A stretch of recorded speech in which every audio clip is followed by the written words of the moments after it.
Cashmere the prototype. Fly so high, fly so high, fly so high, fly so high, fly to the sky, fly to the sky, fly to the sky, fly to the sky, fly so high, fly so high, fly so high.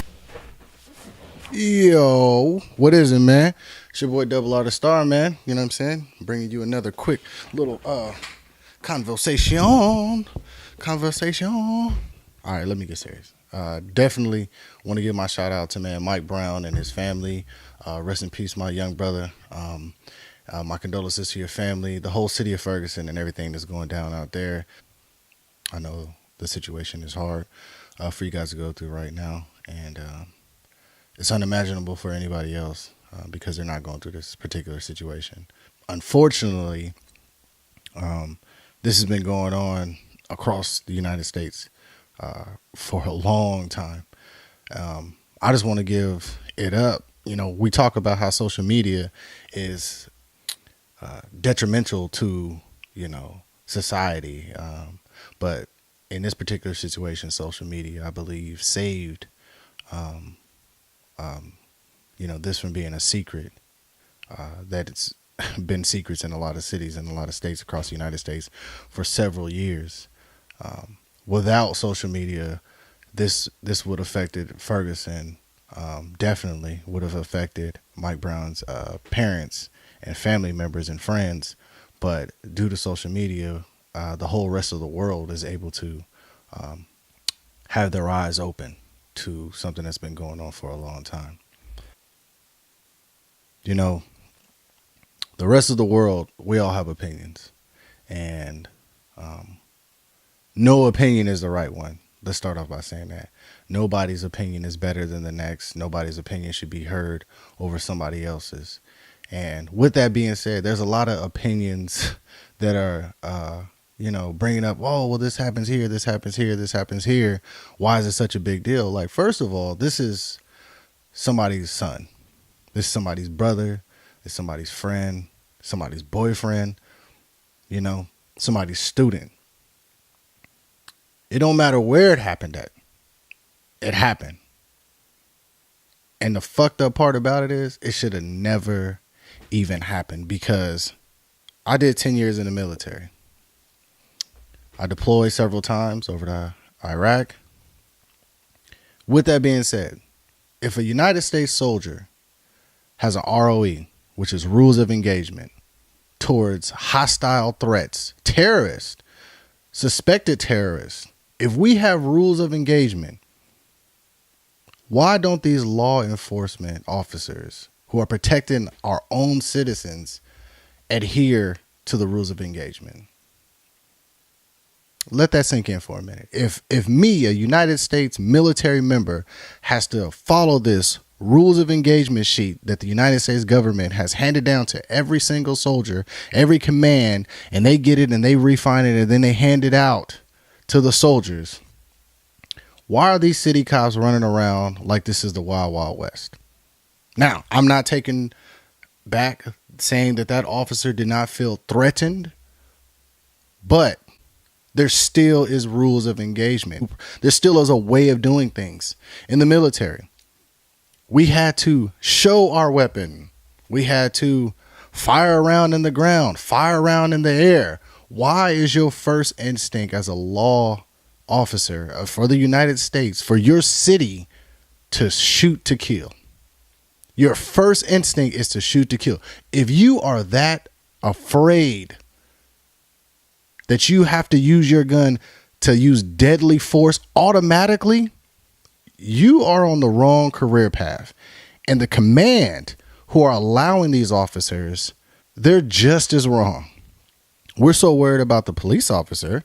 What about his command? What about his lieutenant, his sergeant? What are their punishments for this? What is the precinct going through? If somebody in the military messes up, guess what? Everybody has to go through retraining. So you know what? Since we have an issue here, let's make sure we don't have this issue again. Everybody's getting retrained. But you don't have that. You don't have no structure. You're just collecting a paycheck. And it's sad that your thought process and your lack of responsibility for properly training the men and women in which you command is the cost of your citizens' lives. The same people that are paying your paycheck. Vietnam vets are walking around homeless because when Vietnam was going on, America turned their back on United States soldiers. What if America turns their back on their law enforcement? A riot for your city is very small compared to United States of America coming together, every race, gender, creed, heritage, ethnicity, coming together and taking a stand against local law enforcement. What if that happens? Sweeping this under the rug, I think needs to be revisited and understand that social media, the very thing in which people are on Twitter and on Facebook and all this stuff, reaching out, connecting to other organizations, smart people who know how to organize things, smart individuals with ex-military background, private security background, access to all different types of things.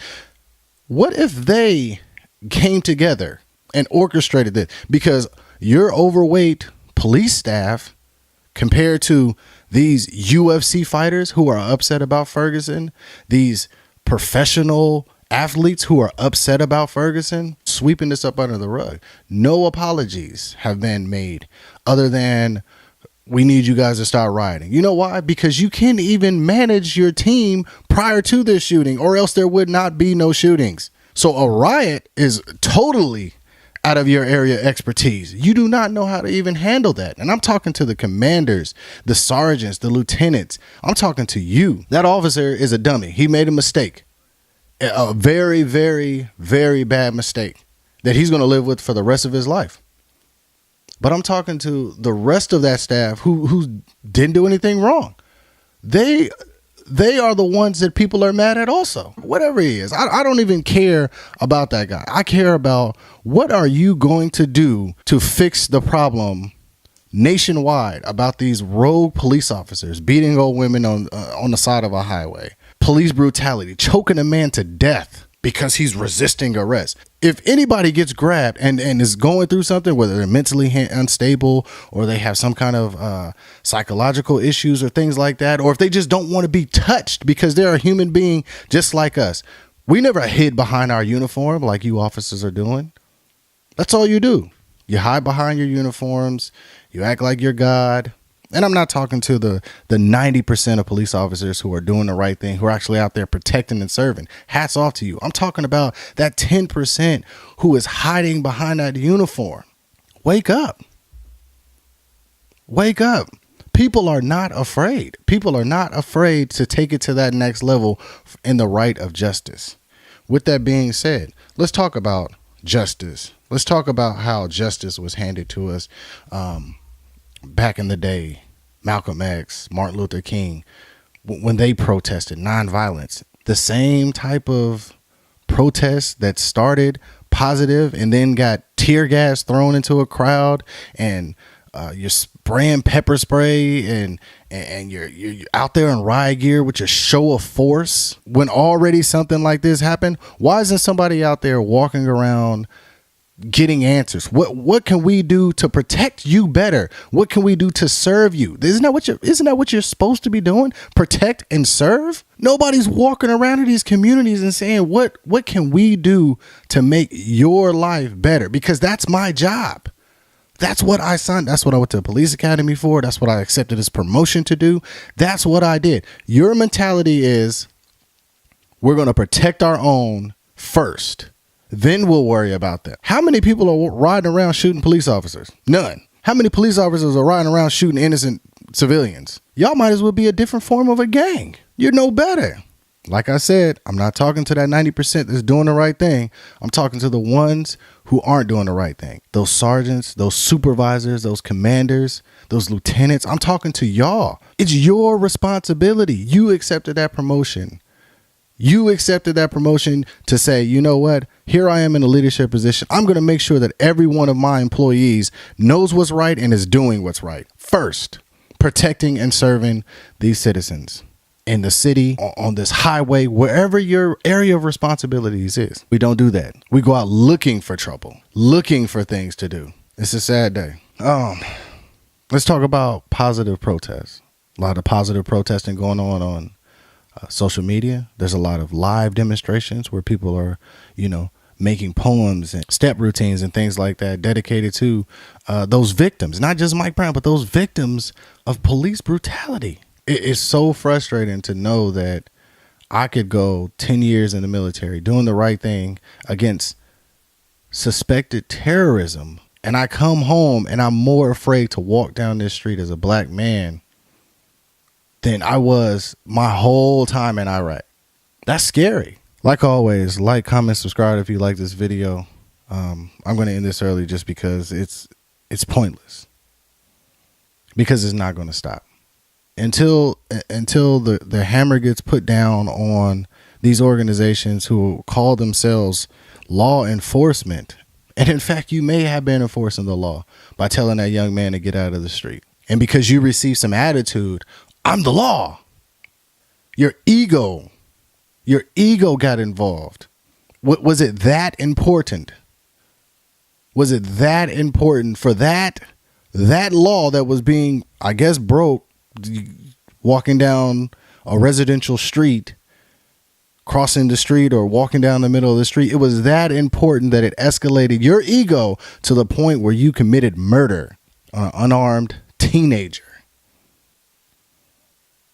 It doesn't matter, color or not. It doesn't matter, because everybody hates you. Everybody. It's not just black people. Everybody has a negative image of the police. When I was a little boy, I wanted to be a police officer. Those images of chasing down the bad guys and stuff like that, never did I see them kill the bad guy. Never did I see them do that. I always seen them capture the bad guy for justice. We're going to turn you in for the justice. Justice is going to be served. You guys are living that rogue life, man. Shoot first, ask questions last. And the media's blowing it up. They're blowing it up to the point where it's racial. It's not racial. This type of stuff happens everywhere. It happens to everybody. The average person can tell you that they've been harassed by the police for whatever it is. It's frustrating. Local law enforcement. Enforce the laws. Don't let your ego be above the law. So what? You're a damn police officer. So what? You're still a human being. They used to tell us in the military, don't get too hung up on your job, because one day you'll have to get out. One day this will be a distant memory, and you'll be back to being a regular person. The uniform doesn't make you. You make the uniform. Lead by example. Just simple life rules. As an adult, you should be following, especially in your profession. But I guess that doesn't mean anything for you, because you're the law. And I hate that it gets publicized about the African American community, because I've been everywhere and I've seen it to everybody. More so on African American community. More so. But it happens to everybody. Everybody is tired of it. All across our great nation of America. Land of the free. The place that people sneak into our country so they can have a piece of American tradition and culture. And then they get here and they want to go back home. At least it's the same across the board. It's your boy Double R the Star. I would love to hear your comments. Let me know if you're supporting it. Ferguson, the movement. Let me know your thoughts. Like I said, this is just my opinion. My opinion doesn't matter. It's just me saying what I believe. It's just frustrating. I hope there can be some kind of mid ground, because it's going to end ugly. And the sad part about it is, how many more people have to die in order for us to see that it is a problem? It is a problem going on in the communities, not just the African American communities, but it's problems going on in our nation. We got to worry about all this other stuff, all these other countries, and we can't even be safe in our own street. Police kick an old lady door in, flashbang grenades, all type of stuff. And it turns out it was the wrong damn house. Yeah, you're human, you make mistakes, but you're professional law enforcement. Where is the punishment? Where is the apology for not doing what we said? Well, it's on your badge. Protect and serve. Like what is going on? There's answers. There's answers. We would like to hear them. Not no. Oh well, yeah. Well, the officer was acting, and no, he wasn't. No, he wasn't. Only him and unfortunately Mike Brown know the real that happened. I hope you're a praying man, Mr. Officer, because whatever happened, if you feared your life that much, did you really have to kill in order to get your point across? That many bullets on one individual, was it really that hostile? Escalation of force. There's a 0 and there's 100. How fast did you go from 0 to 100? How fast did you go from beginning to lethal force? To I'm gonna neutralize the situation, to I'm going to use deadly force because I'm authorized to use deadly force. I would love to hear your comments. I know there's going to be some mixed emotions and stuff like that. Once again, I'm not making this a race thing. I'm making this a everybody thing. And my question is, what is being done? Because it wasn't a justified. It's to me, it's not a justified killing. So is there going to be some rules put out to the community? Like, hey, citizens, in order for us to protect and serve you, when a police officer comes up to you, the new law is put your hands clearly in the air. So every time a police stops an individual, their hand, like, what is being done to stop this? Are we just going to go on and say, hey, well, this is the world. You know how to react to when a police officer comes up? Because you don't. You guys aren't living the same standard. How is there should be more police killings in that case, right? Not talking to that 90%, talking to that 10%.